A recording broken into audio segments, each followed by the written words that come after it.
Let's draw Mohr circle using the pole method. The first thing that changes from double angle is we're going to make a different assumption about the sign convention. We are going to assume positive normal stress is in compression.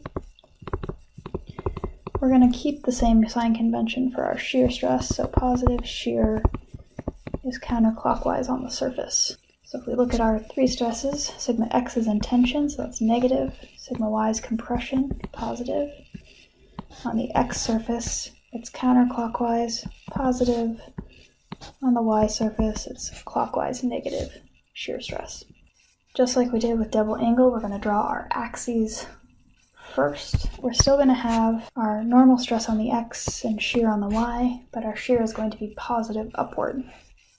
And so it's how you would typically imagine you draw your axes. We're doing that because we assume compression was positive for the normal stress. Once we have our axes, we can draw our center point, same location. Sigma average is still sigma x plus sigma y over 2. Once we have that, we can draw either point. We can either draw the tau xy sigma x pair. Remember, sigma x is negative, so it's drawn to the left of the tau axis. Tau xy is positive on this face, so it's drawn above because it's positive upward again. We could have alternatively drawn the sigma y tau xy pair. Sigma y is positive compression, so it's going to be to the right of the axis. And tau xy is negative, so it's going to be below the sigma axis, again, negative downward. So you can draw either one. Either way will get you to the radius. Once you have the radius, you can draw Mohr circle. The key here with pole method now is that we're going to drop a line. You can either draw a line from your point A until you intersect the Mohr circle, or you can draw a line horizontally from point B. Either way, you're going to end up at this point P. You're going to be at the same point, and we call this point the origin of planes. Because if we draw a line from that point, that angle is going to be the same in our body as it is in Mohr circle. So let's see an example. If I want to know the stresses on this plane, which is at an angle theta, I simply draw that same angle with a line from point P and draw it straight through until I hit Mohr circle. You'll notice the coordinates for this point.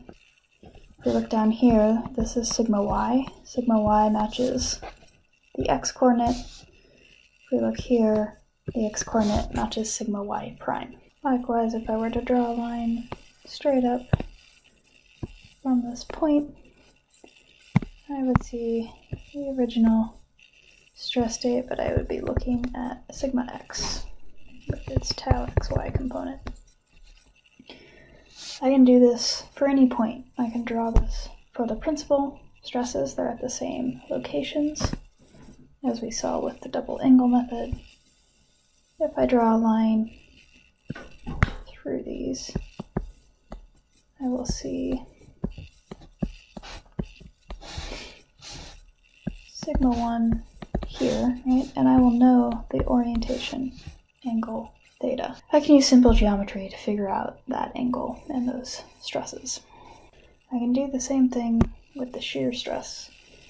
I can draw from the origin of planes through the max shear stress, and if I draw my stress element on this plane, the stress that I see here will be tau max, and this will be sigma average. And so I can do this for any point on the body. I can do it for my max values. The benefit of pole method is that I don't have to worry about this double angle nonsense. Right? It's just the same theta from the pole as it is in the body.